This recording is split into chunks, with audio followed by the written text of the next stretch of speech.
Yo, welcome back, kembali lagi di channel Atoa Hayato. Bagaimana kabar nakama sekalian? Semoga selalu baik-baik saja. Yosa, ini adalah full stop untuk chapter 1058. Di sini alur ceritanya sudah terlihat jelas, dan tanpa basa-basi lagi, langsung aja kita masuk ke pembahasannya. Judul chapternya adalah Kaisar Baru.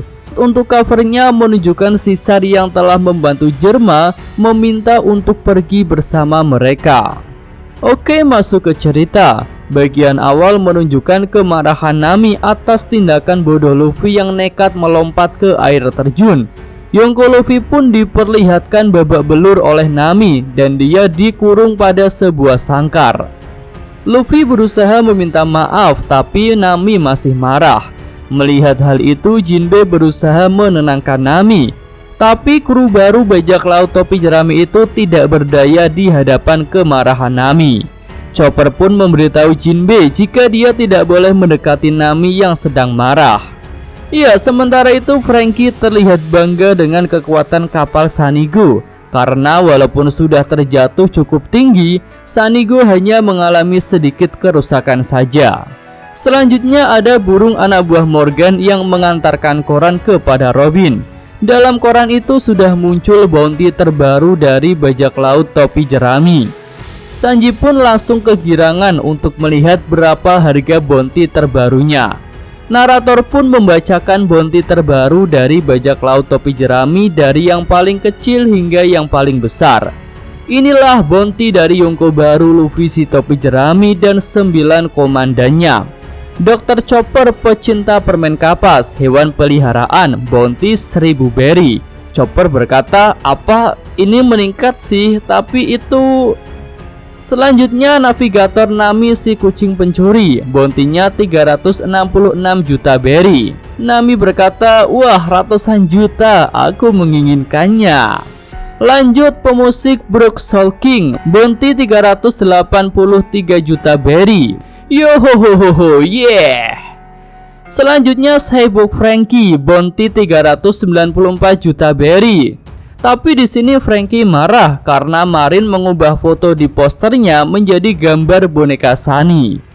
Selanjutnya penembak jitu ke Usopp, bounty 500 juta berry. Usopp berkata, iya ini udah cukup, tolong jangan ditambah lagi. Selanjutnya arkeolog si Anaibis Nico Robin, bounty 930 juta berry. Robin terlihat santai dan dia memberikan permen kapas kepada Chopper. Selanjutnya Koki si kaki hitam Sanji, bounty 1 miliar 32 juta berry. Nah, di sini Sanji terbaring lemas di tanah. Dia pun terlihat kesal karena membandingkan harga bounty-nya yang lebih rendah daripada Jinbe dan Zoro. Lanjut lagi ada Jurumudi kapal sang kesatria laut Jinbe, bounty 1 miliar 100 juta berry. Jinbe bertanya kepada Sanji mengapa dia jadi lemas seperti itu. Lanjut ada Swordman Zoro, bounty-nya 1 miliar 100 juta 1100 berry. Zoro berkata, lupakan dia, jangan buang-buang waktu pada si nomor 4 itu, hahaha. Selanjutnya bounty Kapten Yonko Luffy si topi jerami, bounty 3 miliar berry. Nah, kembali kepada Luffy, dia pun meminta tolong untuk segera dibebaskan karena perutnya sudah merasa lapar. Sementara itu Zoro dan Sanji melakukan pertarungan seperti biasa. Nah, scene selanjutnya menunjukkan markas Buggy. Di sini para bawahannya tak percaya jika Buggy bisa merekrut Crocodile dan Mihawk. Narator pun memperkenalkan Buggy sebagai Yonko baru. Tapi ternyata kondisi Buggy saat ini tidak sedang baik-baik saja. Dia terlihat babak belur, sementara itu Mihawk dan Crocodile sedang duduk. Selanjutnya Crocodile mencengkeram kepala Buggy dan Mihawk menghunuskan pedangnya kepada Buggy. Buggy pun terlihat meminta ampun dan mengatakan akan melakukan apapun untuk mereka berdua. Crocodile berkata, Cross Guild adalah organisasi yang aku dirikan bersama Mihawk. Tapi kenapa sekarang kau yang jadi ketuanya, Buggy? Crocodile dan Mihawk terlihat sangat malu dengan berita yang tersebar karena keduanya menjadi anak buahnya Buggy.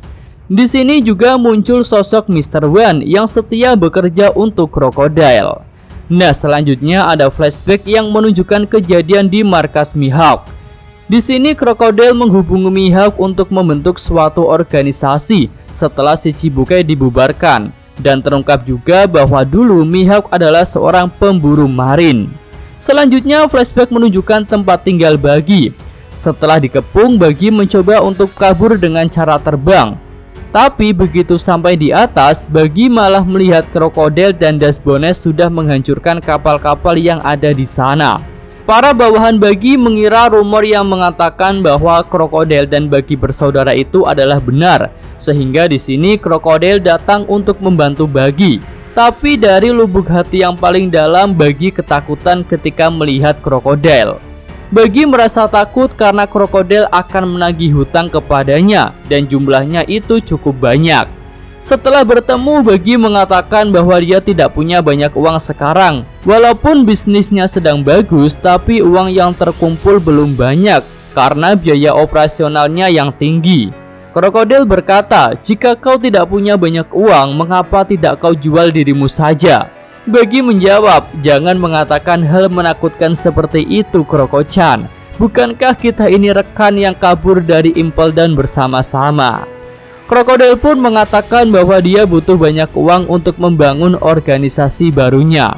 Buggy pun memberikan penawaran jika Crocodile bisa mengambil alih bisnisnya, sementara Buggy akan bekerja tanpa bayaran untuk membayar hutangnya.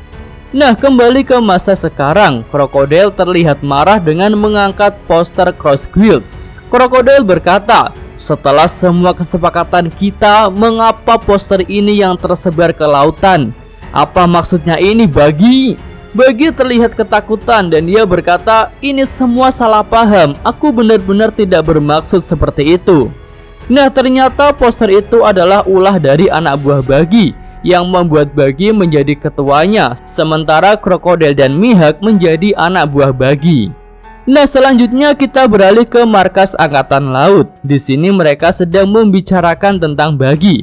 Buggy dikatakan sudah menjadi sosok yang berbahaya karena dia adalah mantan kru Roger. Lalu kehebatannya juga bisa menyaingi Akagami no Shanks.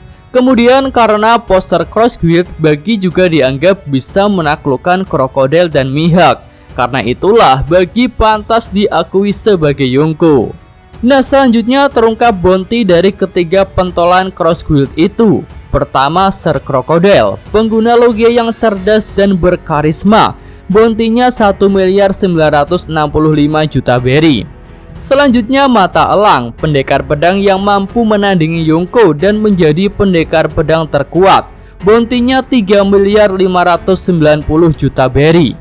Lanjut bagi si Genius Jester, bajak laut yang bisa membuat takluk Crocodile dan Mihawk, serta reputasinya yang mengerikan.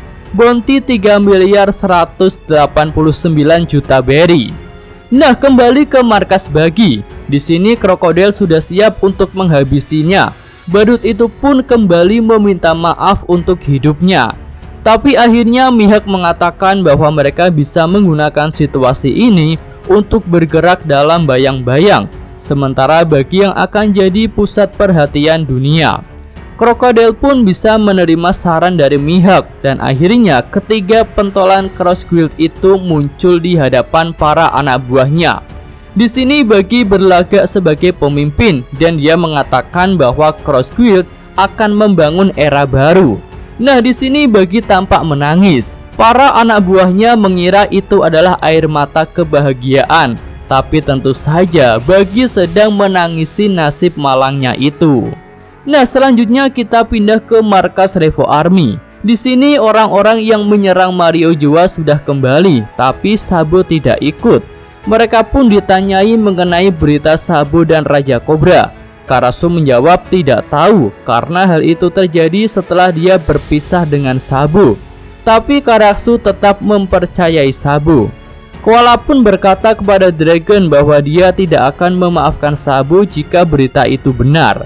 Sementara itu Dragon berusaha bicara dengan Kuma, tapi tentu saja Kuma masih terlihat seperti cyborg budak yang tidak punya emosi. Selanjutnya Denden Mushi berdering. Dan ternyata panggilan itu sudah disadap oleh angkatan laut yang berada tidak jauh dari kerajaan Kamabaka. Koala menjawab panggilan itu. "Halo, ini Koala." Suara denden musik itu pun berkata, "Ya, ini aku, Sabu." Dan full stop untuk chapter ini pun berakhir sampai di sini. Ya, benar-benar chapter yang penuh kejutan, tapi sayang minggu depan libur lagi, guys. Yosa, Mimin, atau Hayato, terima kasih. Ya, cukup sekian video kali ini. Semoga nakama sekalian menyukainya. Terima kasih sudah nonton. Jangan lupa like-nya dan subscribe channel atau Hayato. Yo!